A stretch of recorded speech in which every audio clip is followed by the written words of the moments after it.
Well, good evening, Vern, and a very warm welcome to the 29th Zoom meeting from the Lodge Hope of Karachi, number 337, here in the fantastic and beautiful province of Fife and Kinross. And I'm probably only saying that because we've got a guest speaker all the way from New Zealand this evening, and hopefully we can tempt him to come to our beautiful shores someday in the future. Brian, as you all know, tomorrow marks the 6-month anniversary since we went into lockdown here in the UK, and it seems to have been, in many ways, a remarkably quick 6 months for some, and others it's probably been quite a challenge. I'm just glad that we've been able to bring you these weekly Zoom meetings and help you all with your daily advancement in Masonic education. As ever, Brennan, can I remind you of the Grand Lodge of Scotland guidance that I require you to have your video on and your name showing. I know that one or two have already got in touch saying that their work and they need to switch their video off. For those who've already told me, no problem at all, thank you. Brennan, can I also invite you all to sign the virtual tile on our Facebook pages? This ensures that we've got a record for the history of the Lodge going forward, who has visited us. So without further ado, Brennan, it gives me the greatest of pleasure to welcome to you Worshipful Brother Dr. Mike Kearsley, all the way from Liverpool, Lancashire, via New Zealand this evening, and he is currently the Senior Warden of the Coronati Lodge. He's a past editor of the Square magazine that I know many of you have read, and he was the Prestonian Lecturer in 2014.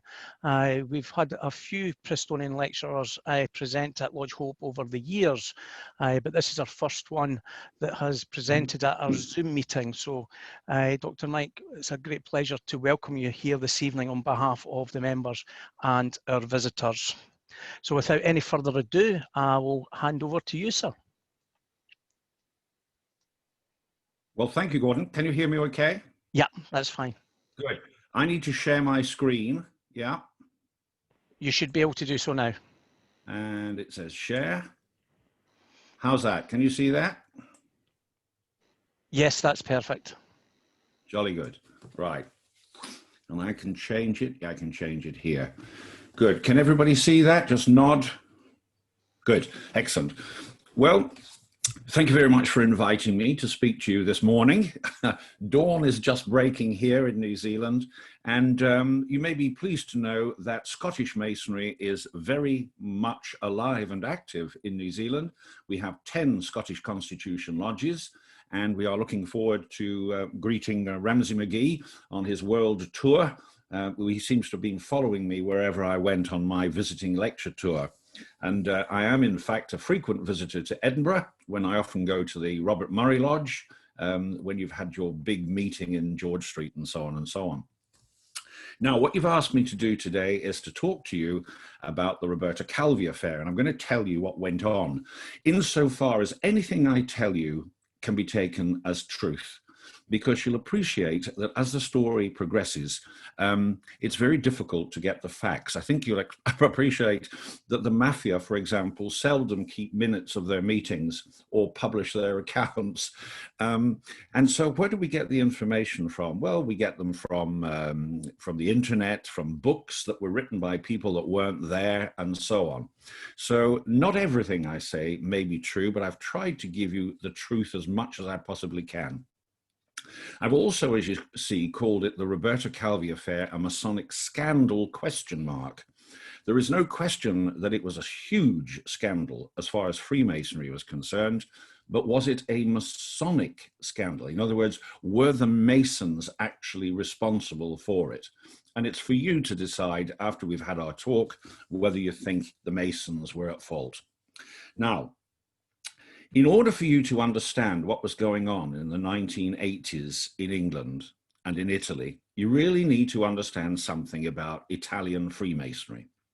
And therefore, to set the scene, I'm going to take you back to school, back to your history, before Italy became a united country in 1870.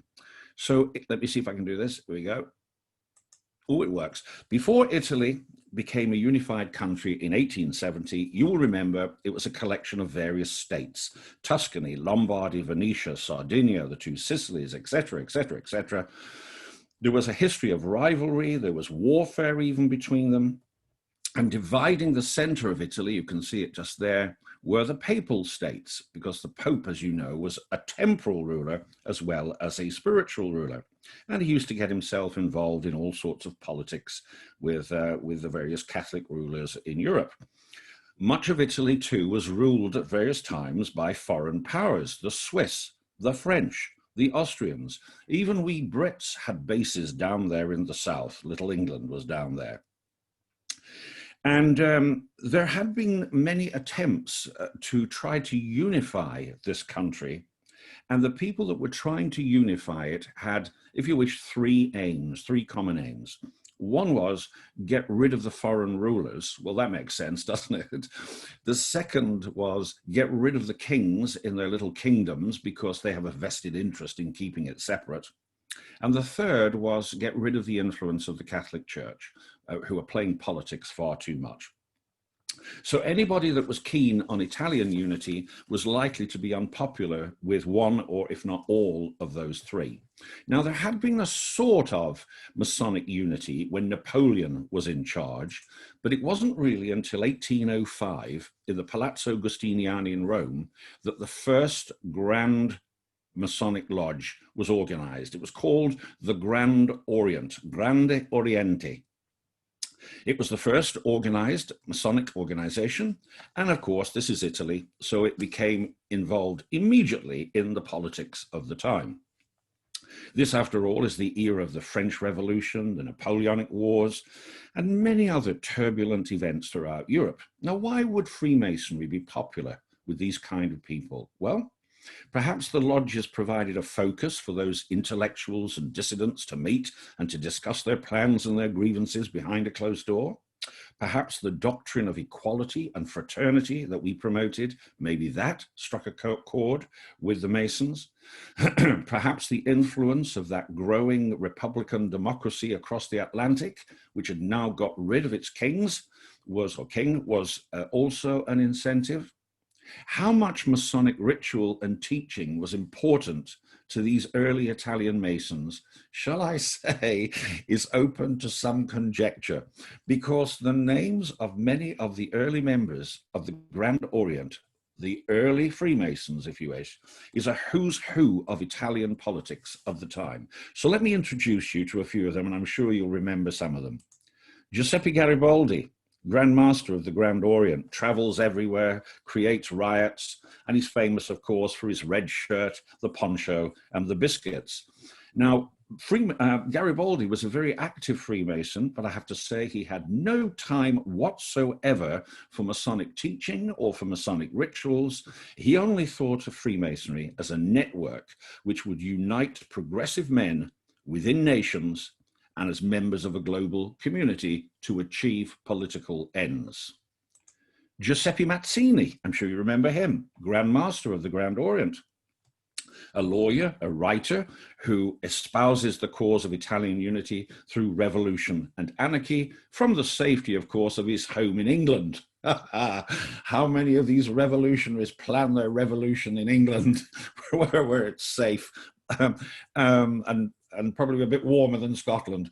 But we had Karl Marx, who was there in the British Library. We had Jomo Kenyatta was on a market stall in Doncaster. Ho Chi Minh was a waiter at the Savoy. So many of them planned their revolutions from England. Anyway, he was an advocate of the United States of Europe, but more importantly, where he found groups of people who he thought he could organize, train, finance, he would do so to achieve Italian unity. One group that he found were based around Palermo in Sicily. Today, we call them the Mafia. Another group that he found were around Naples. Today, we call them the Camorra, the criminal gangs. It didn't matter to Mazzini. The end justifies the means. Now, Mazzini was reported to have been a 33rd degree Mason. You know, they have the Scottish Rite, nothing to do with Scotland, but the Scottish Rite, with links to Lord Palmerston, the guy in the middle, and to Bismarck in Germany over there, top right, who of course were creating their own unified country at the same time, and the Masons were involved in that. All of these were supposed to be 33rd degree Masons, linked with the guy on the bottom right there, Albert Pike, a very well-known Masonic figure in the United States. It's been disputed whether they were 33rd degree Masons, but there were certainly links between them. Definitely a 33rd degree Mason was Adriano Lemmi, who was also Grand Master of the Grand Orient, close friend of Mazzini, good friend of Louis Kossuth, who was the leader of the Hungarian Revolution. This guy set up banks and trading companies and was given concessions to run the railways. He had the tobacco monopoly, and he realized that if you control the finances of a country, you control the country. Another member, Ernesto Nathan, Grand Master of the Grand Orient, born in England, moved back to Rome, where his family had come from, became the mayor of Rome, and his house became the center for political debate and planning. And various people would visit with him, like the Prime Minister, Giuseppe Carducci, and then a later Prime Minister, this chap, Francesco Crispi. Francesco Crispi, his party organized land reforms and violent demonstrations, and he was very much against the church to begin with. But he realized very quickly that you are not going to knock the Roman Catholic faith out of the Italian people quite so easily. So he decided, if you can't beat them, get them on your side. And he did this, and he did it rather well, because in 1894, some of the lodges of the Grand Orient actually wanted to expel Crispi, their own Grand Master, because he was considered too friendly with the Catholic Church. Now, I could go on for a long while like this, with more and more people getting less and less people, perhaps you might remember, but you should by now have got the picture. The Grand Orient of Italy, the Freemasons of Italy, are not the conservative, royalty-led establishment body of the Grand Lodge of England. They couldn't be farther from it. In England and Sweden, the monarchs were also worried about revolution, but they'd taken a different tack. They went to the Freemasons and suggested that maybe they could become the patron of the Freemasons, or if the Freemasons wanted them to, they would actually become Grand Master, and you can have a king and princes as members. And of course, being English, we fell for it, didn't we? And that's been the case ever since. So the United Grand Lodge of England had a real problem about recognizing the Grand Orient of Italy. And in fact, it took it 167 years. That is not until 1972 before the UGLE actually recognized the Grand Orient as the Grand Lodge of Italy. Right. Well, in 1895, a lodge had been founded under the Grand Orient, calling itself Propaganda Due, P2, an unusual name for what was going to be a rather unusual lodge. Propaganda, as you know, is the organized spreading of doctrine and opinion, true or false, to bring about change or reform. Inherent in it is that anything goes if it achieves the goal. The end justifies the means. P2 was clearly founded on the same principle, and of course, quickly got itself involved in politics, and it was infiltrated by rogue political and commercial elements. Its first master, for example, was involved in a bank collapse, the printing of false banknotes, and the payment of bribes to cardinals and politicians. The lodge appeared to go into hibernation from time to time, but it always existed. It had more or less influence depending on what was going on in society. So we have the Grand Orient. I've told you what kind of people you're dealing with. We have a lodge within the Grand Orient that is definitely been founded to achieve political and a certain rogue commercial ends. So we move to the First World War. After the First World War, we have the Depression, we have the whole of Europe is upset, kings have been kicked out, etc. And we move into the era of the dictators, Mussolini, Franco, Hitler, and so on. None of these like Freemasonry. For understandable reasons, with our history of revolution, with our history of freedom, with our history of justice, meeting behind closed doors, definitely they are not going to be supportive. And so it is from this time that the wild stories about what Freemasons do were created, you know, that we kill orphans and drink their blood and we ride goats and we're all satanic, etc., etc. And there was huge suppression of Freemasons. Banned in Hitler's Germany, 100 or 200,000 apparently were imprisoned at various stages. In Franco's Spain, if you were known to be a Freemason, it was a 10-year jail sentence. If you had higher rank in the order, it was a death sentence. Probably the only time, brethren, that people have contacted their Grand Lodge and said, why can't I have a lesser rank? Doesn't happen very often, does it? And in Mussolini's Italy, it was banned, which is interesting because twice as a young man, Mussolini had applied to join, and twice he was blackballed. What comes around goes around, doesn't it? How did they know who were the Masons? Because all of the lists were available, all the directories, all their contacts were available. What would you do? Well, the Masons went into complete silence.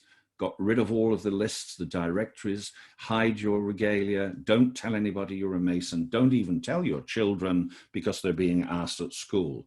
This is the time when we go into this complete silent lockdown. So now let me move to the later in the 20th century and the first character in the modern story. And here he is, Licio Gelli. Born in 1919, volunteered for Mussolini's fascist expeditionary force at the age of 17. There's his passbook. And he went to Spain, became a liaison officer with the Third Reich. His contact was Hermann Goering, interestingly, the man who would be tasked with suppressing the Freemasons. And he spent most of his time during the war making contacts and doing business. And at the end of the Second World War, he took all of his military and his criminal contacts to the CIA. He knew the CIA were paranoid, the Americans were paranoid about the spread of communism. The communists had got half of Europe, Eastern Europe, and they didn't want it to spread anymore. There are active communist parties in Italy, in France, and in other places. Gelli said, I can help you. I have contacts. I can help to prevent this. All I need from you is your support, information, and some money. In fact, a lot of money. And the Americans said, Licio, money is not a problem. You achieve this and the money is yours. And millions and millions and millions of dollars of American money flowed through Licio Gelli into Italy. Gelli had joined the P2 Lodge in 1963, and he very quickly became master of it. He went on an aggressive recruitment drive in Italy, Europe, Argentina. He brought in high-ranking military contacts, leading business figures, political figures, criminal figures. He had access to the CIA files, excuse me, on everyone. He could persuade you to do things that maybe you weren't too keen on doing. He had diplomatic immunity. He had 4 passports. He did all sorts of deals, some of which included assassinations, bombings, and so on. All of this supported by CIA money. He used to boast, by the way, that the daily intelligence report that was prepared for the Italian Prime Minister was delivered to him first every morning, and then it went to the Prime Minister. Now, he is now running this P2 Lodge within the Grand Orient. So let me tell you a little bit about how he ran the lodge. Firstly, he never had any meetings. Individuals would be summoned to rooms 27, 28, or 29 of the Excelsior Hotel on the Via Veneto in Rome. This is where Gelli held court. You didn't know who else was a member. You didn't know who else was there. There were never any meetings of this lodge. You may enter by one door, leave by another door. You only met who he wanted you to meet. We're not even certain whether there was any kind of initiation ceremony, but if it was very, very brief. And thereafter, there was no Masonic ritual whatsoever. Now, as soon as Italian Freemasonry heard about how this lodge was being run, of course, they got a little bit concerned. They investigated. I don't know how you would investigate a lodge that doesn't meet. And with Decree 444 LS, which was June 1976, they struck off the lodge. They cancelled its warrant. This had no impact whatsoever on the lodge or on Licio Gelli, who ignored the fact that he was now running a lodge without a warrant, and he just continued as he had before. The lodge grew. It sponsored other lodges, which being formed in many different locations, including 4 lodges in South America, until Gelli eventually appointed himself Grand Master of his own group of lodges. Remember that he is still a member of the Grand Orient, even though the lodge isn't. So now the Grand Orient came in and specifically expelled Licio Gelli from the Grand Orient in 1981. It will not surprise you to know this had no impact whatsoever on Licio Gelli or any of the other people in the lodge. They just carried on as before. So, who has he got in this P2 lodge? Well, let me introduce you to a few of them, just as I introduced you to the early Italian Freemasons, and you may not be surprised by some of the people that are in this lodge. Bettino Craxi. Bettino Craxi was a member. He was, in fact, the Prime Minister of Italy. He was to be indicted on fraud charges. You can see him there in the bottom right where he's explaining to the board that he wasn't even there when all this happened. And if you look at their faces, you probably see that they don't really believe Bettino.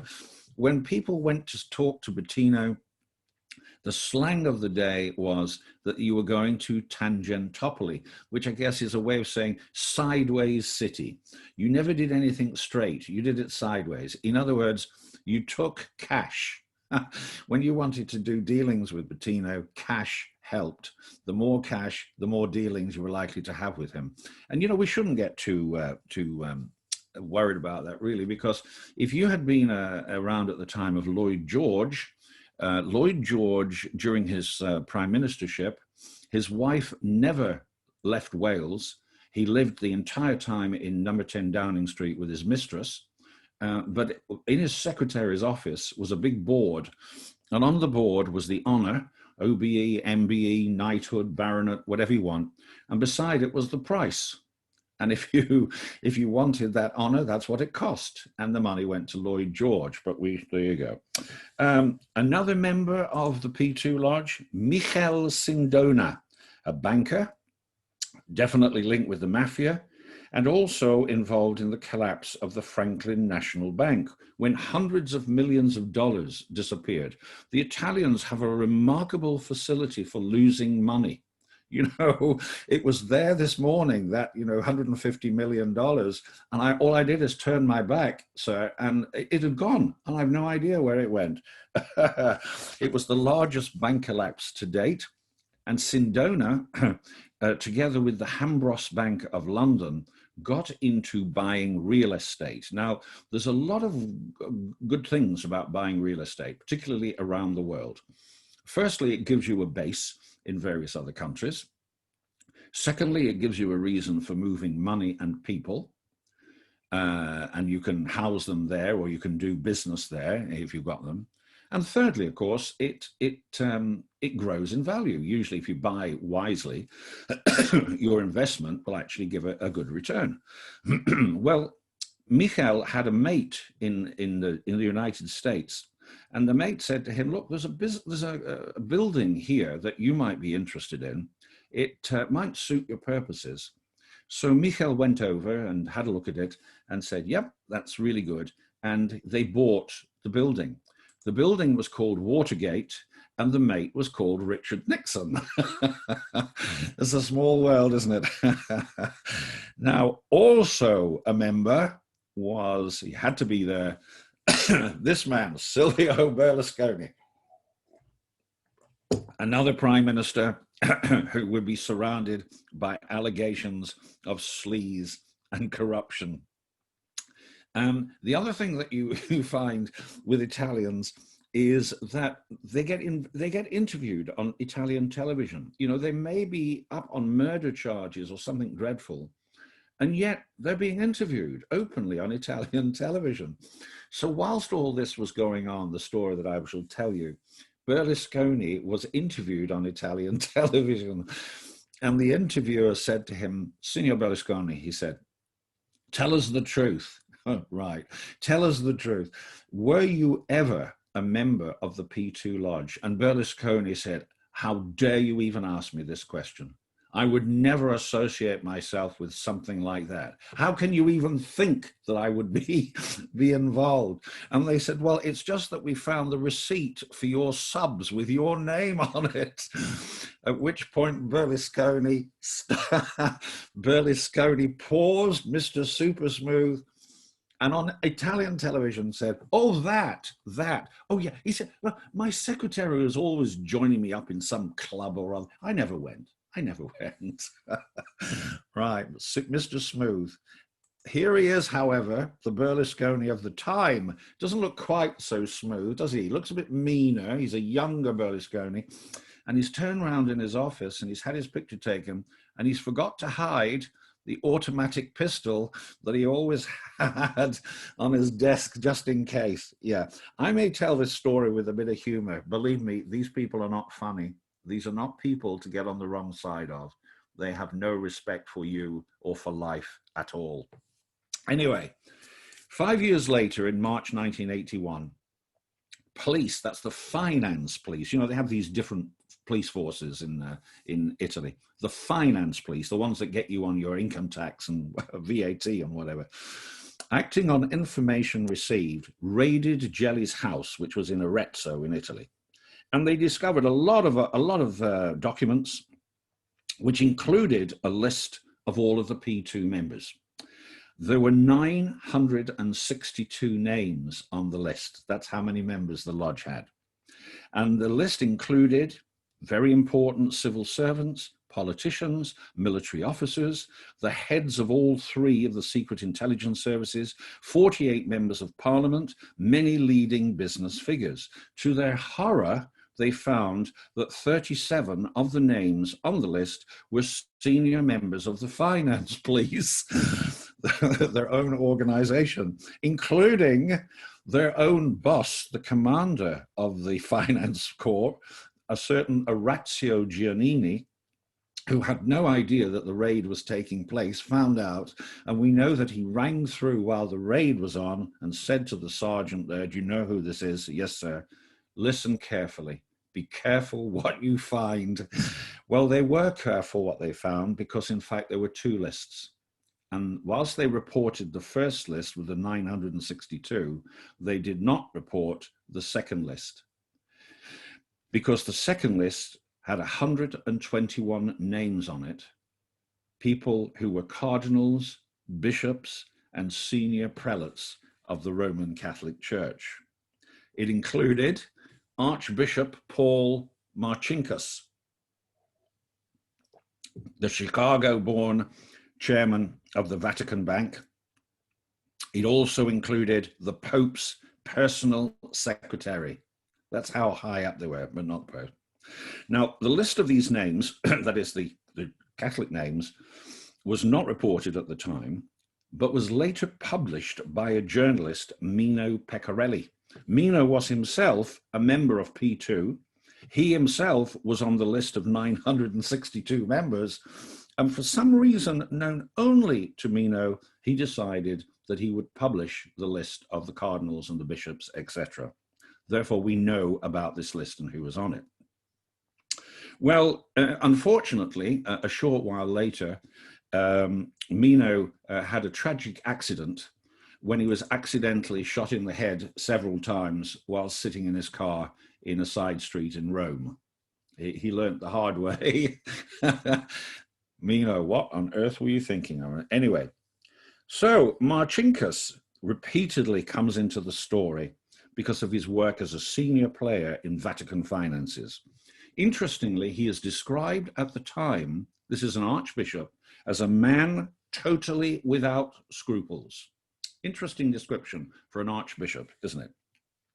Now, amongst the many bankers and financiers we finally got to him was a certain Roberto Calvi, president of the Banco Ambrosiano of Milan.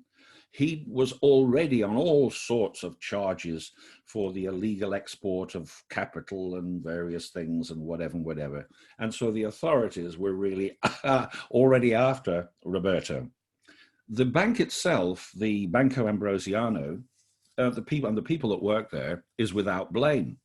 But their boss, this guy, Roberto Calvi, well, his CV runs like the villain in a Bond story. You name it, money laundering, bank collapses, deals, travels to South America, bombings, assassination, drugs, and all the things that you would associate with the sort of high life that you would expect from people who are awash with literally millions and millions of dollars of other people's money. He was described at the time as frighteningly introverted and frustratingly uncommunicative, a man who lives only for power. Well, the illegal activities of the P2 Lodge were finally drawn to public attention in 1982, following the collapse of Calvi's Banco Ambrosiano. Calvi, who had now been given the nickname God's Banker, you can see why there, because of his links to the Vatican Bank, was finally sentenced to 18 years in jail. He was found guilty of fraud concerning a black hole of $1.4 billion of the bank's money, of which $250 million belonged to the Vatican Bank. Yeah, he had managed to misplace $1.4 billion. Had no idea where it went. The Vatican Bank, by the way, many people think it's existed for a long time. The Vatican Bank only started in 1942 during the Second World War. Surprises people. It was run by Marcinkus in, shall we say, an unusual way. It had a committee, a supervising committee of 5 cardinals, who were only called to a meeting when Marcinkus decided. They came to Rome, they were treated like gods, they were wined, they were dined, they could have whatever they wanted. They took a large sum of money each back with them to their various places. And during the time that they were in Rome, Marcinkus might have a meeting, no papers, nothing was written down, everything was verbal, and essentially consisted of him saying, guys, don't worry, everything's fine. That was the board meeting. Anyway, so charges were laid against a number of other P2 Lodge members, 16 of them, in fact. And as a result of that, Calvi got a further 17 years added to his 18 years. And then what happens is what always happens in Italy is we go into the appeals process. You hire the very best lawyers, you hire the very best judges, and you slow everything down, and it just goes on and on and on. And after 2 years of appeals, all charges were finally dropped against all P2 members due to lack of evidence, and Calvi's sentence was reduced to house arrest, which means don't leave the country and be home at night. I think Berlusconi is still on that, I'm not sure, but anyway. Now, you'd think he would sort of sit it out because he's living quite well and just, for 2 years or whatever. But no. We know now that he actually left his apartment in Rome. And we know that with the help of an English lawyer, he, and taking 2 friends with him, who took their 2 mistresses with them, who were Austrians, the mistresses, sisters, the Kleinzig sisters.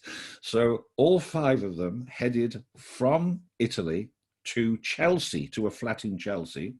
They took 17 different journeys in order to get there. They used boats, planes, trains, cars, you name it, going all the way backwards and forwards, I suppose covering their tracks. And finally, Calvi came in into England on a false Nicaraguan passport.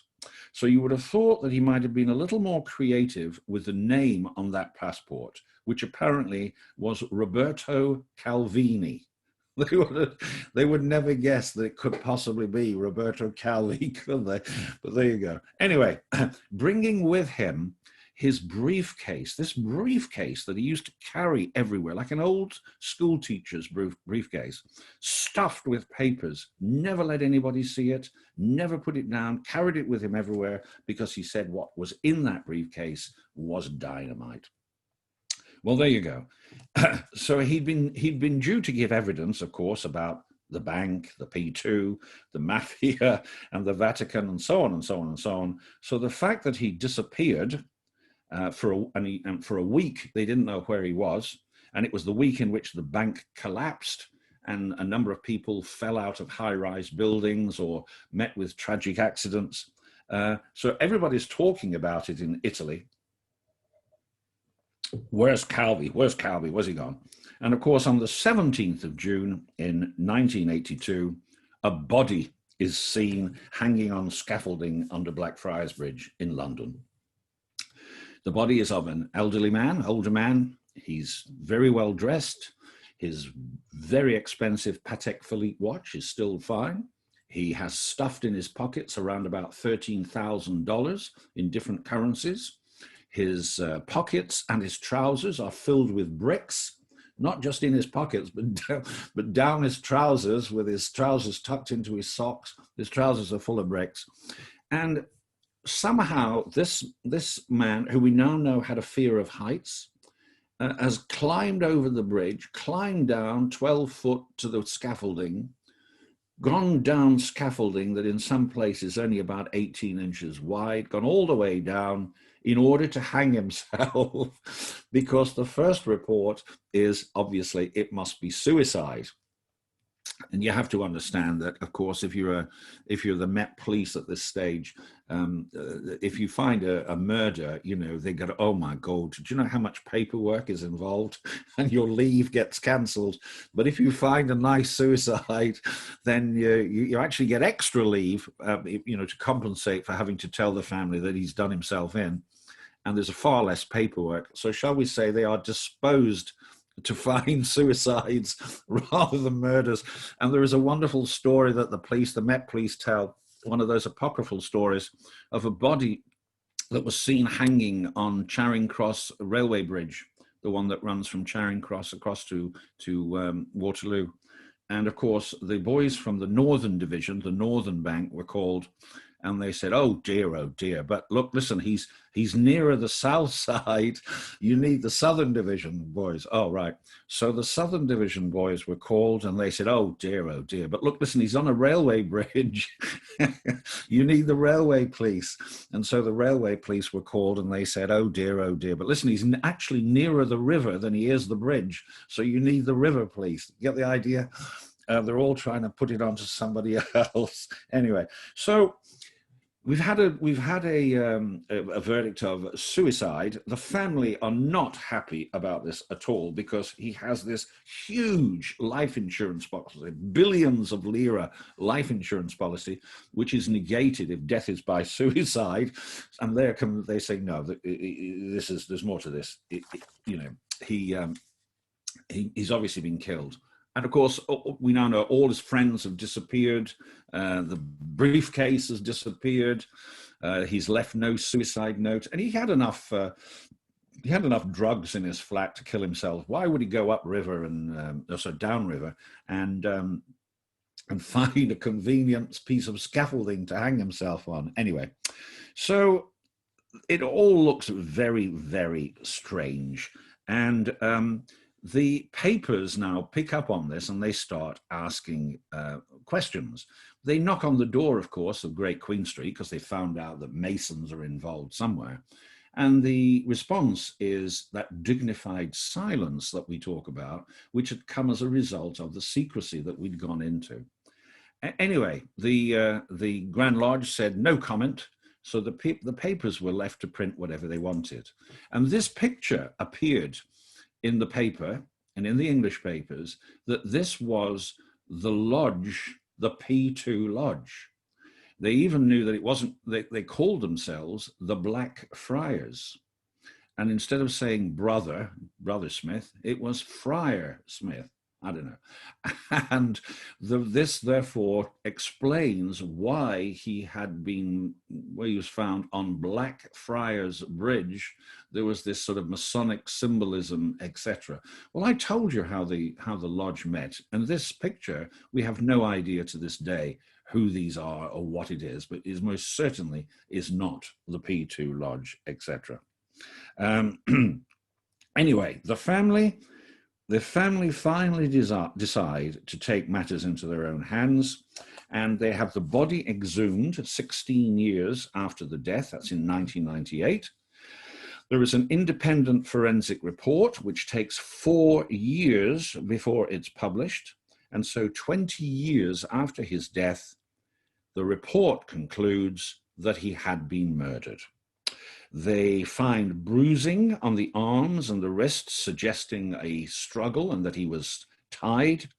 And they find that there are no scratch marks on the soles of his expensive Italian shoes, which must have happened if he climbed over scaffolding, etc., etc. And they feel that he was taken from Chelsea to Blackfriars by boat, and somewhere on that journey was killed and then lifted onto the scaffolding. Well, there's the body. This was what was printed, and it was printed in many newspapers and in La Repubblica, which is the sort of Times of Italy. There you see the headline, Calvi has suicided himself. And you notice that suicide is in little quote marks, as though you say, yeah, he suicided himself. And people are probably not too convinced about that.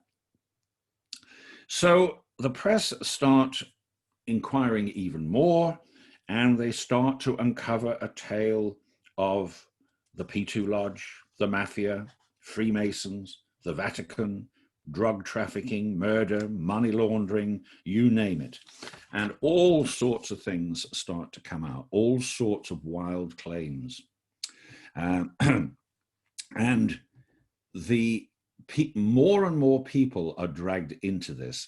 Who else could be involved? Well, obviously the Rosicrucians, they've got to be involved, or the Knights Templar, or the Illuminati, or Opus Dei, and you name it, they're all being dragged in to what this lodge has been up to during its existence. And it's even reported in the papers that the lodge was responsible for the death of this man, Albino Luciani. Now, Albino Luciani, you know that when the Catholic Church, when the Pope dies, the cardinals all come together in Rome. They are theoretically walled into apartments. This is not just, a cubicle. I mean, they are, like a huge area. But they then pray and ask for guidance, and they vote for a new pope. And if they come to a conclusion, then white smoke comes out of the chimney. And if they can't come to a conclusion, black smoke comes out of the chimney. And everybody outside boos and shouts, and we want a pope. Well, it appeared that there were two rival factions and they were cancelling each other out. And every time they took a vote, they couldn't come with a clear decision. I think you have to have 66% or more. And people are getting restless. The crowd are getting restless. The cardinals are saying, boys, I need to get back. I need to do something. We need to do something. So someone said, well, listen, why don't we elect someone who will cause no harm? A sort of John Major of the Vatican, someone who'll just keep his mouth shut after Maggie, someone that won't try to dominate things. And someone said, well, like who? They said, well, what about Albino Luciani?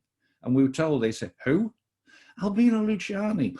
He's the Cardinal of Milan.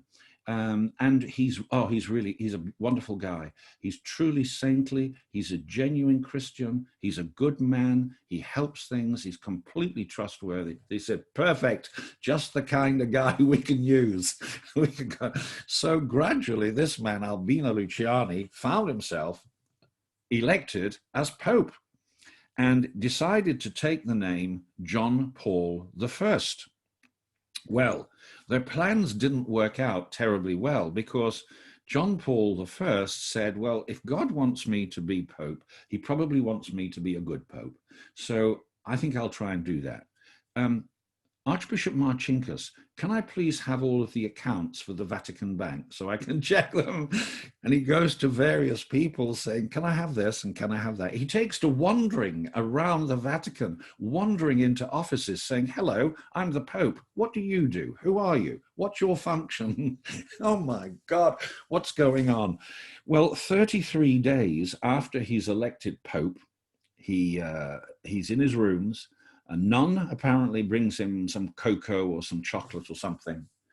He drinks that, he prays, he goes to bed, and in the morning he's found dead in bed. The cup and saucer have disappeared. The area around the bed has been mopped. His various things are missing, and no one can find the nun. So murder is suspected, and this chap, David Yallop, writes a book about it called In God's Name. If you've never read the book, you should read the book. It's absolutely fascinating. Down here in New Zealand, we know David Yallop very well because he wrote a book about a very famous murder here where some people were shot in this farmhouse by a guy called Arthur Allen Thomas, and he proved it was all a setup, and Arthur Allen Thomas was innocent and blah blah blah. Anyway, so we now need another pope. So the next one that they vote for is, well, who can we have? Well, what about the Polish guy? He likes traveling. He's never going to be here, and so they elect John Paul II. The Polish guy. And you can just see the scene where he's saying, Archbishop Marcinkus, I like to travel and I'm going to be going around the world, spreading the faith, etc. Would you please continue to look after the Vatican Bank for me while I'm away? It would be my honor, Your Eminence. And everything goes back to normal and everybody's happy. And David Yallop writes another book about the second part of this called The Power and the Glory under John Paul II. If you haven't read those two books, you must read them. Anyway, but what we're finding, of course, is that more and more about the P2 Lodge, and they're still trying to get these guys, and they're still trying to get Gelli, Licio Gelli, and they finally managed to get Gelli on some charge, which means that they can put him in jail for the night. So Gelli goes to prison. He's put in his cell, and in the morning, the cell is empty. He's not there. Well, not only do the Italians manage to lose money, they managed to lose people as well. He's gone. And he was eventually discovered 17 years later in Cannes in the south of France at the age of 79, with no recollection of who had come into his cell that night, abducted him and forced him to live in luxury in the south of France for the last 17 years. Anyway, most people today are somewhat hazy when it comes to the overall facts of the affair, but the common perception is there was a financial scandal, there was a murder, and the Freemasons were up to their ears in all this. Not just the Italian Freemasons or the English Freemasons, all Freemasons throughout the world were involved in this conspiracy, etc. And all sorts of books are being written and newspaper articles, and in every one of them, the Masons are the bad guys. So And of course, all of those old accusations that had been created in the 1920s and 30s about, eating children and doing this and, working with criminals, etc., all surfaced again. And this fed the fire of those who see conspiracies and secrets in everything. Freemasons worldwide felt that the spotlight had been turned on them, and it was a very critical spotlight. And of course, this has influenced other things as well, this idea. And the Da Vinci Code, of course, plays on this. It's one of many books in which there is assassinations, secret societies, quasi-Masonic rituals, some secret that is passed down by people meeting behind closed doors, etc., etc., etc. In fact, it was said by people at the time that the plot of the film Godfather 3 was in fact taken directly from the goings-on of Calvi, Gelli, and so on, P2, that I've been talking about. Typically Italian, Gelli actually signed an agreement to produce his own film about the events, which was going to be called The Conspirator, and it was never made because funding was withdrawn. There is the thing in La Repubblica, the film about Calvi, the money has been blocked and frozen. And it says there, and here's the guy that was going to play Calvi, he's an actor, which is a remarkably good lookalike. And this was the guy that was going to play Marcinkus. Well, they never made the film because the funding drew up and whatever. Gelli, in fact, had written the script and the plot. And in 1996, believe it or not, he even got himself nominated for the Nobel Prize in Literature. Oh, God, for this film thing, which he didn't get. No, in 2005, 23 years after his death, 4 mafia men and 1 of the Kleinzig sisters were indicted for his murder. You remember, there were 2 of his mates with 2 Kleinzig sisters, but now we have 4 men and 1 Kleinzig sister who were indicted for his murder in 2005. Right. So we have a trial in a fortified courtroom in Rome. 600 witnesses are called. You might be asking, witnesses to what? 5 television cameras, 20 reporters. The chief prosecutor, Luca Tescaroli, is given round-the-clock protection. And one of them accused of Calvi's murder, as they were coming out, and all the press were there and the television were there saying, tell us what happened, tell us what happened, said, go and see the film Godfather 3. It's all in there, right? The answer is all in there. But one of his mates, this guy here, Flavio Carboni, is interviewed on Italian television during the trial. He's one of the people accused of murder. He's being interviewed on Italian television. And they say, Flavio, tell us what really happened. And he says, look, it's a simple story. It's a story of a man depressed, in a breakdown, who commits suicide. If he'd come to his friends, we could have helped him, we could have supported him. You think, Flavio, you were in the flat with him in Chelsea, what happened to you? And so, anyway, the interviewer says to Flavio, well, what about the briefcase? And Flavio says, well, what about the briefcase? Well, we heard that he had a briefcase. It was full of all sorts of incriminating papers and evidence that he would never let anybody see, etc., etc. And Flavio, 23 years after the event, produces the briefcase on Italian television and says, look, it's empty. He produces an empty briefcase. Yeah, right. After 20 months of trial, all 5 are acquitted in June 2007 due to lack of evidence. You know, you find over time that witnesses forget what they've witnessed and other witnesses disappear, and some people just go on holiday and never come back. There was an appeal in 2010, which was also dismissed, and the acquittal confirmed due to lack of evidence. But the idea that regular Freemasons were actually up to their ears in this persisted. And it has persisted to the present day. because there are still many people, certainly in Italy, who will say, I would never have anything to do with the Freemasons. Do you not remember about the Roberto Calvi, etc.? And you will see it on websites which will come up about how we murdered these various people, etc. Well, will we ever know the truth? Well, probably not. Get to the truth.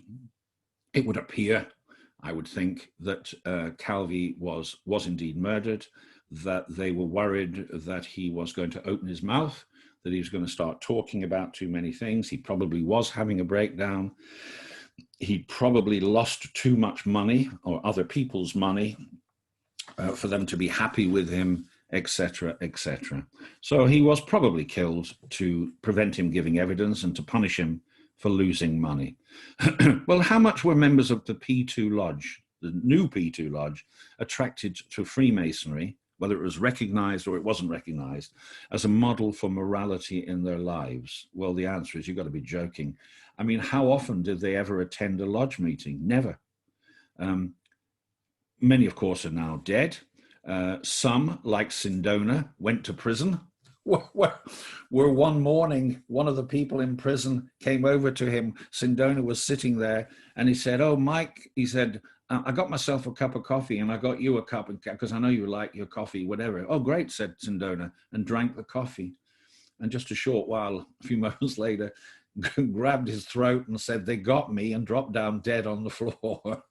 So never accept coffees or drinks from anybody. Anyway, Marcinkus was replaced as chairman of the Vatican Bank, never became a cardinal, finally finished up retiring and going to Sun City Retirement Center in Phoenix, Arizona, where he was known as Father Chink, and he played golf every day. His neighbors had no idea of his background, and he was finally found dead in his apartment at the age of 84 in 2006, leaving a son by his current mistress. There's hope for us all. Now, there is a sequel which brings us to the present day. 1993, a group of Freemasons broke away from the Grand Orient. They argued that the leadership was irretrievably corrupt, too involved in politics, etc. And they set up the regular Grand Lodge of Italy. Nothing new about Grand Lodges, new Grand Lodges in Italy. We think that currently there are around about 200 Grand Lodges of Freemasons in Italy, about 60 of which have applied to UGLE for recognition. But of course, UGLE couldn't wait to drop its recognition of the Grand Orient and switch it over to the regular Grand Lodge, which is about the third largest Grand Lodge. The second largest Grand Lodge is a co-Masonic, men and women. So they say, well, we can't have that. And that's the situation today, that we don't recognize the Grand Orient anymore, and we do recognize Loggia Regolare in Italia, the regular Grand Lodge of Italy. And the Grand Master, the current Grand Master, is a certain Fabio Venzi. There he is, Fabio Venzi. Fabio Venzi, who is a regular visitor to the United Kingdom and to Scotland, by the way. And I noticed he was having a function just a short while ago, and Ramsay McGee was there, and Charles Gordon of Esselmont was there, and they all get on very, very well. And I get on very well with Fabio. In fact, I proposed to him and brought him into Quattro Coronati Lodge. He's quite an academic, and he's a writer. And there's one of his books, The Influence of Neoplatonic Thought on Freemasonry. Not the raciest read, I have to say, but it's quite interesting what he does. And that's the situation. He is running the show, and thus far, everything seems to be fine. So, the whole thing, of course, raises quite a lot of controversial questions, does it not? I mean, can we truly expect that all people who call themselves Freemasons worldwide will always be decent and honorable people, even those in regular and recognized lodges? Remember, P2 was regular and recognized, then it wasn't, but the members were, and then Gelli wasn't, but then some of the members were, and so it goes on. How's the public to know the difference in all of this, if there is one? How do we judge what's acceptable behavior and what is not? I mean, was agitating for freedom or justice or democracy, in that dictatorship, which the Garibaldis and the Mazzinis did? Was that wrong? I mean, if we condemn them, then we have to condemn Washington and Jefferson and Franklin, and so we did exactly the same thing in the United States. And if we think something is unacceptable, what can we do about it? Removing recognition made very little difference in this case. The world didn't perceive the difference anyway, etc. How can the average Freemason in his lodge in Scotland or in England or wherever, how can he ever know what is really happening in other lodges in his own order or in other orders throughout the world? Well, he can't, can he? He's got no idea. And finally on that, should we always accept the rule of the rulers of the craft? We promise to, when we go in the chair, we promise clause 10 that we will obey Grand Lodge and its officers in everything they say and do. They're always right. Even if they just change their mind, they're right, and so on. You probably know about Robert Lomas. He's the very well-known writer. He refuses to agree to clause 10. Therefore, he has never gone in the chair. Well, these are controversial, confrontational questions, and I'm not going to answer any of them, but I'm sure that you can have a discussion about that at some point. So all that remains is to, let me just see what's going on. Yeah, all that remains is to thank you for your attention, for you to decide if it was a Masonic scandal. And perhaps I should remind you that the actors in this Calvi affair shouldn't really be considered as typical Italians. And the argument that I would give for this is this. There was an English television show that was exported to Italy, and it very quickly became the most popular imported show in Italy. And then very quickly, it became the most popular television show in Italian history. And it ran year after year after year on Italian television as the most popular show. So the Italians could probably be forgiven for saying, well, that's probably what the English are like. And I wonder if you could think what that show might be. Downton Abbey, Upstairs, Downstairs, EastEnders, Coronation Street, Fawlty Towers. Which could it be? Well, I'll let you off the hook. It was the Benny Hill Show.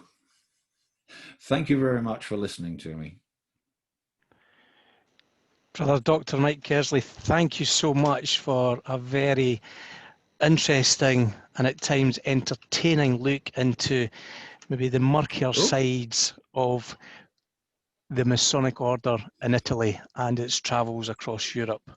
I have no doubt that we have some questions in the chat for you this evening. And let's just scroll up to see. I'll stop the share. There we go. That's great. We've got a comment. For the first thing is a comment from Brother Mike Hearn. Interestingly, here in Sussex, it is reported that historically, Ho Chi Minh was employed as a pastry chef on the Newhaven to Dieppe ferry in 1913. And I think that refers back to your comments about all these people plotting and planning revolution. One of the past subsequential Grand Masters of Fife and Kinross has been slightly cheeky about one of our past senior wardens, suggesting that Licio Gelli looks like one of them. I'll leave him to tell that brother that.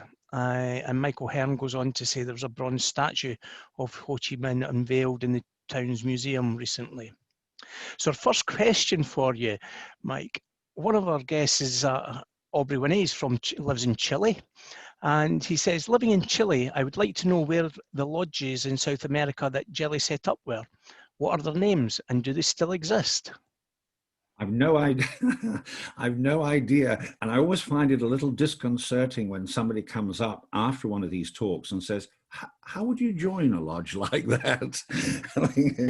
And the answer, I have no idea. I have no idea what the lodges are. It'd be interesting to find out whether they're still going. Any of these? Well, I can tell you something that Fabio Venzi because he and I are still in touch from time to time, he sent me an article from La Repubblica, which was announcing that within the Grand Orient, another lodge had been created, which was attracting financial and criminal elements. And the press had got wind of this. Could you guess what this new lodge was called? P3. Yes. It's almost like an opera, isn't it? I mean, you have to wonder. You have to wonder. I don't know is the answer. Okay, thank you, Mike. One of our previous speakers, Mike, loving the talk and your delivery. And there's a few comments about the excellence of your delivery in the chat, Mike. He goes on to say, I read Yallop's book many years ago. It's hard to believe anything other than the fact that John Paul I was murdered from the evidence in the book. Yallop's forward stated that if the Vatican could disprove any of several facts he presented, he would donate all royalties to a charity of their choice. It never did attempt to disprove, only deny. There was an instant autopsy, an instant embalming of John Paul I, a bit like Princess Diana, you know, whatever. Things happened that should never have happened, completely outside of the rules, and he was embalmed and various things, and you know, therefore there was no evidence of anything that you could find. Yeah. Siva, I believe you've got a couple of questions. You've just put your hand up. Siva, do you want to unmute and pose your questions? Yes, brother. I would like to ask them. So, first of all, I'm not trying to separate fact from fiction, if any, and typically a history like this is often talked about as a controversy theory. I'll not go into that aspect. And my first question is, you mentioned about the purpose of Masonry, or one of the aspirations of people, good people from around the world in power. In 1870s Italy, which was in fragments, was to unify Italy, and Freemasonry must have made a role, must have played a role. And at what point of time did it became self-serving, as how Roberto, Calvi and others conducted themselves? And the second question is, if P2 Lodge is real, which was very powerful and abusive in its power, there must be an equal and opposite lodge somewhere in the world, not one, two, three, or many, that has so much power but channelizes it for good. Is there any such lodge, or is there any such research done on powerful institutions for good, powerful forces for good? Thank you. Well, your second point, that there must be, you know, you're talking yin and yang here, aren't you? Talking about that if there is a bad thing, there must be a good thing, and if there is a tall thing, there must be a short thing, and so on. I'm not sure that I entirely buy into that, but we would hope, of course, that most lodges are full of reasonable, decent people. I know we have the occasional troublemakers in every lodge, but we would hope that we attract moral, good people. But your first point, I think, is your first question, I think, is much more interesting. And that is, Freemasons have been accused of being involved in all sorts of things, in politics, in revolutions, in crime, etc. And the answer to that is that some of these allegations are absolutely true. If we might think about English Freemasonry or Scottish Freemasonry, that is not necessarily the kind of Freemasonry that has been in France or in Italy, in Europe, etc. Certainly not, say, in South America, Brazil, 27 different Grand Lodges, all competing. We're very mild in our Freemasonry in comparison to what happens. We were bastions of dissent, criticism, fighting against the authority, We have been involved in quite a number of revolutions, and it's not surprising, therefore, that we do find that there are criminal elements that come in. So we cannot say, no, we've never been involved in that. In fact, quite a few of the criticisms of Freemasonry are absolutely true, but not, say, English Freemasonry, which is more and Swedish and whatever, which has been hijacked by the establishment and is very mild in comparison. One of Hitler's problems, of course, with Freemasonry was that it attracted a lot of Jewish people, and he saw that a lot of Jewish people were communists. So he linked Jews and communists and Freemasons, and there was a down on all three. And in truth, in many cases, they were the same person. So, you know, we historians today are starting to rewrite a little about some of our history. And what I found is happening today is that the history of Freemasonry is not being written by free Masonic historians, like people like Quattro Coronati, but it is being written by historians from the universities, many of whom are not Freemasons, many of whom are women, who are presenting a slightly different story to that which we would like to read. Okay, thank you, Mike. Hopefully that answers that one for you, Siva. Dougie Fyland states he's an honorary member of Lodge Spazio Tempo in Bologna, and he says when they asked about Calvi, they got Silencio. So I'm not surprised at that one. Someone asked, is Benny Hill in the craft? I don't know, but we'll find out for you. Brilliant talk. Possibly the best talk of the series. Outstanding, Brother Mike. So no pressure on our future lectures. And this going down.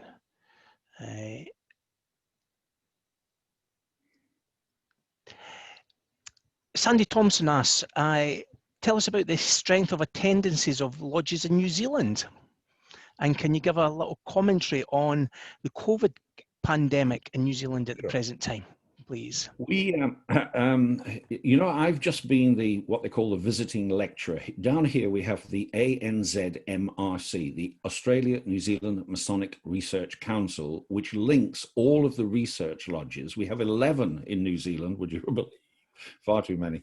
But we have all of these research lodges, and every 2 years we have a visiting lecturer who travels around the Far East, Singapore, Kuala Lumpur, all of Australia, New Zealand, delivering lectures, and who produces a book, which I've produced. If you look on my website, you can see all the details. My website is called Prestonian 2014, 2014, Prestonian 2014, all one word. And I produced a book with 12 different talks. And you've just heard one of the talks, which is about Calvi, but there are others. My Prestonian itself is one of the talks. And one of the talks is about the development of the Grand Lodge of New Zealand. Up until about 1890, we had 3 competing in fact, we had 4. We had the English, Irish, Scottish, and for a very brief period, we had the French, and who in fact were the first lodge. And up until 1890, about that time, people said, look, wouldn't it make sense if we combine all of these lodges and have a Grand Lodge of New Zealand? And everybody said, what a good idea, until they realized that they were going to be losing their positions. And of course, the mother Grand Lodges in England realized that there was nowhere that you could go and visit when it was winter in England and Scotland, and it's nice and warm down here, and we get the visits. So the end result was that we finished up with an extra Grand Lodge, and we now have English, Irish, Scottish, and Grand Lodge of New Zealand. The Grand Lodge of New Zealand is by far the biggest, but we still have around about 20 odd English Constitution lodges, 10 Scottish Constitution lodges, and 4 Irish Constitution lodges. And I attend a lodge in Auckland, which is a Scottish constitution with the grand Scottish name of Ponsonby, but they have the regalia, tartan regalia, and they follow exactly the Scottish ritual, etc. It makes for a very, very interesting Freemasonry here. So that's how we come to have these different things. And when we have our grand installations and whatever, representatives of each come along, and it makes for a very colourful affair. And the COVID situation, Mike, what's happening? COVID. Well, as you know, when we had the 1919 flu epidemic, New Zealand didn't do anything. Australia went into quarantine for 2 months, but New Zealand didn't. And so we had a much higher infection rate, and we had lost a lot of people from the war, of course. We had a very high injury rate and death rate. And so with that in mind, this time they decided that they would act quickly. And our Prime Minister, Jacinda, who was on TV last night defending herself, she, with advice, clamped down straight away. We closed the borders, we stopped the cruise ships and so on, and we stopped it. But of course, you've got lots of New Zealanders who want to come back to New Zealand, and we have to have ships, container ships coming in, bringing things. So we get the occasional outbreak from that, usually from people returning, and that's why they have to go into quarantine for 2 weeks. We've had about 1,400 cases in the last 6 months or whatever it is, and I think we've had about 20 odd deaths, something like that. But as you can expect, the deaths center on a couple of residential homes where the average age is probably in the 80s. And what I read is that if and when we have testing, there's two kinds of tests. There's a test which will tell you whether you've got it, and there's a test which is not always very accurate. We've just had one person came, and he was tested after 14 days, and he was free. And then they found that he did have it. The symptoms didn't become apparent for 21 days. So he's got it. So the first test, which is if you've got it or not, isn't always so accurate. And the second test is whether you ever had it or not. And an awful lot of people have had the virus and not realized it. And in New York and in Sweden, I think, and in a few other places where they have tested, they found that well over 50% of the people tested had the virus and not realized that they've had it. Yeah. So it's very complicated, really, what you do. But we closed down, and now we've gone to what we call level 1, which basically is normal life. Except for Auckland, has got a few cases, and I think they're at level 1.5 or something, But well, we've got it under control. That's great to hear, and good luck that you keep it that way, because I think in Scotland and the rest of the UK we're going into more stringent lockdown going forward. Just a couple of more questions about the presentation before I bring it to a close. Michael Monroe, you've got a couple of observations. Do you want to come in? There's Michael. Yes, just a couple of points to come back on the subject. Mike, thanks for the talk. It was very entertaining. I enjoyed it very much. But just a couple of points on you were talking about the Grand Orients in Europe and how different they were. Here in France, here the Grand Orient of France are very politically involved, and they will often have meetings in Grand Lodge inviting politicians to come along and give them a talk on politics. And often people will they will see a flyer somewhere saying such and such a politician is going to the Grand Lodge to give a talk, and they will all say, oh, that politician must be a Freemason. They aren't really. It's just the point I'm making is that they invite any politician of any persuasion to come along and give them talks.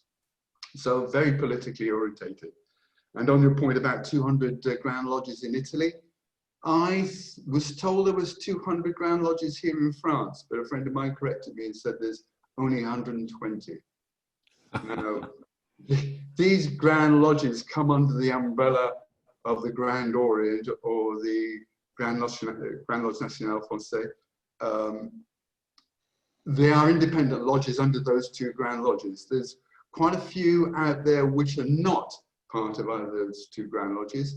And I've heard that there are secret negotiations between the two Grand Lodges to kind of sweep up the rest and bring them under the two great umbrellas. So the irregular ones that we would consider irregular come under the Grand Orient, and those who have a belief in a supreme being would come under the protection of the Grand Lodge National de France, Français.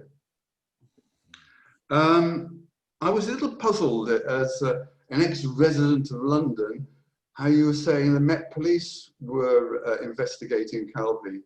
And to me, it was rather obvious that Blackfriars Bridge is in the city of London. And while you were talking, I checked through Google and found it was the city police, in fact, that were responsible for investigating this. So for those of us who are London orientated, are puzzled, maybe the others, maybe it's not a good point, an important point to others. And also the duplicity of the Italians and the way they kind of twist things around to get their own way. I like the story about during the war, when the Germans were in charge of Italy, when the Italians army retreated and the Germans, the Nazis took over in Italy. They were getting the police to go around and round up the Jews and send them off camps, importation camps, and the SS or the Gestapo, whatever, come round to the Italian police and say, well, what happened last night when you went out to collect all these Italians? We gave you all the names to collect them all up, or these Italian Jews. And they said, you know, they weren't there when we got there. They were out. What do you mean they were out? Well, we told them the day before that we were coming round on such and such a time that they should be in because we were going to come and collect them. And you know, they weren't there. Thank you, Mike. Michael, can I just improvise that? You're quite right. It would have been the City of London police. I think it's right on the border. But the story about the finding the dead body was one that was told to me from the Met police. So, you know, that's how I got the Met in. And I think the policing is probably very similar. The French and the Europeans, many of them would say, if you want to be a force for good in society, how can you not be involved in politics and religion? The two great forces in society. You must be involved. But of course, this gets abused. And you recall that just a while back, we withdrew recognition from the GNLF because their Grand Master had gone to the Prime Minister or the President or whatever it was and said, all my people will vote for you. And the people said, no, we won't. And those who resisted, he excluded. What's the word? Sacked them, and he had, closed down lodges, and there was a huge to-do. And UGLE withdrew recognition. They sorted it all out, and then we had recognition back again. But this is the kind of thing that often goes on, which we're sort of immune to in the UK. We don't realise that these things actually happen. Thank you for that reply, Mike. Final two questions and then I'll round it up, Brian. A question, Mike, how many archbishops and cardinals do you think were there in Freemasonry in Italy in 1981?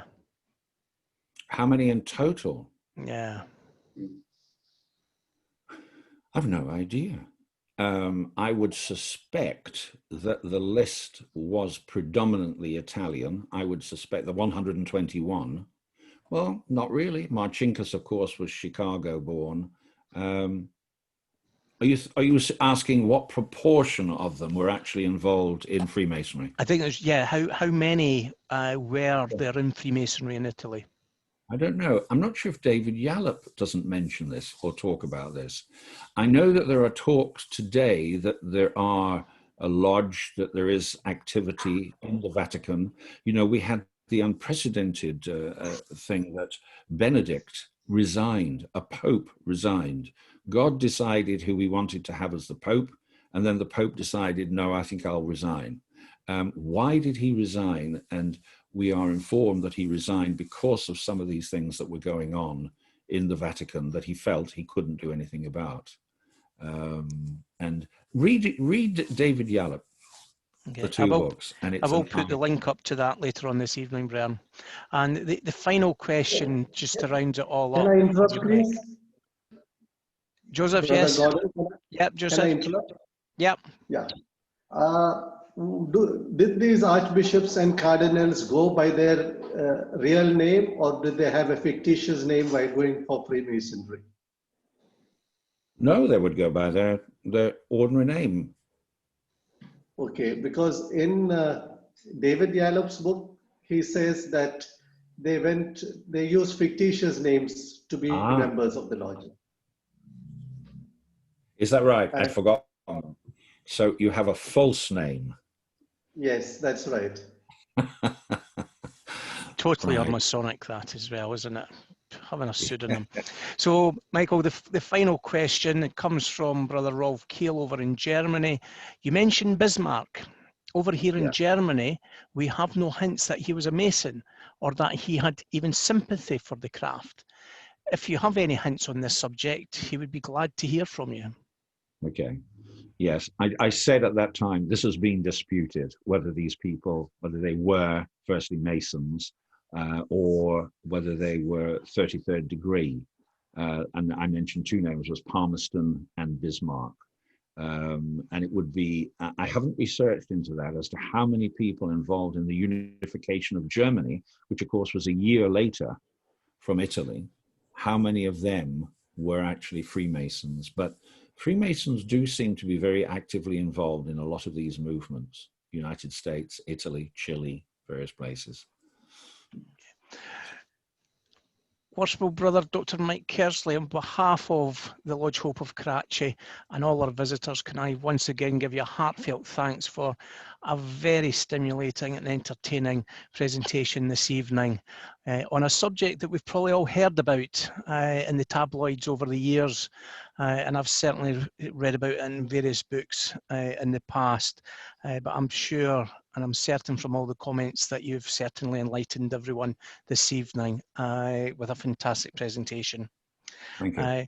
No pressure at all on next week's presenter, Brother Bob Potter, who's going to talk to us about baronial ratho, the lodge, and some things unique.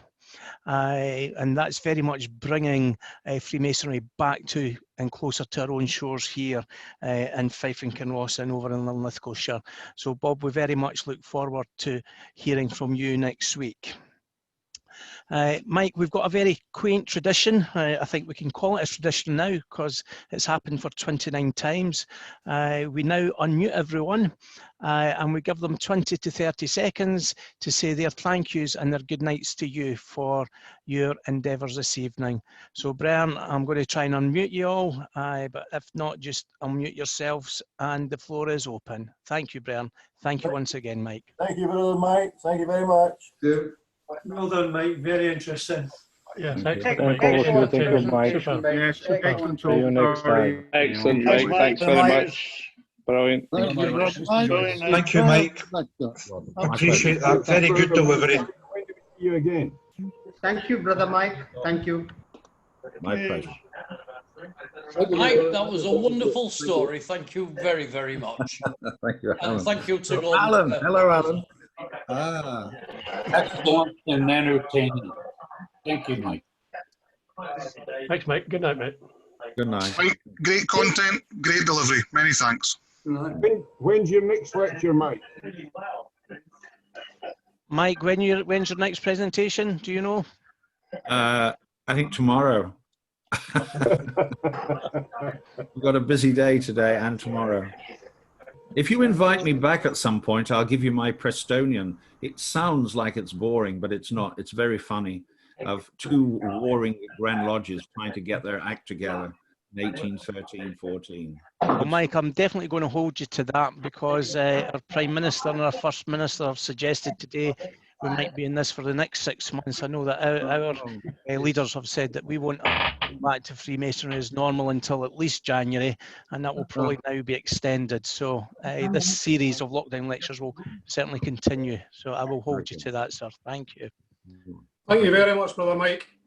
Thank you, Martin. Gordon, thanks very much for letting me in. First time I've been in the group and thoroughly enjoyed the talk. Cheers. Thanks, David. Well done, Mike. Very, very good. Brother Mike, thank you very much for that interesting talk. Good to see you sometime. And Joseph Rodriguez from India. And thank you for the maiden. I thoroughly enjoyed your evening. Thank you. Okay, Bern, I'm going to give you 5. Hi, Thank you very much, Mike. God bless you. 4. One of the best. Good night, all. 3. Best of the All Blacks. Greetings from the Good night. Good night. 1. Everyone. Good night. And good Hey, guys. evening.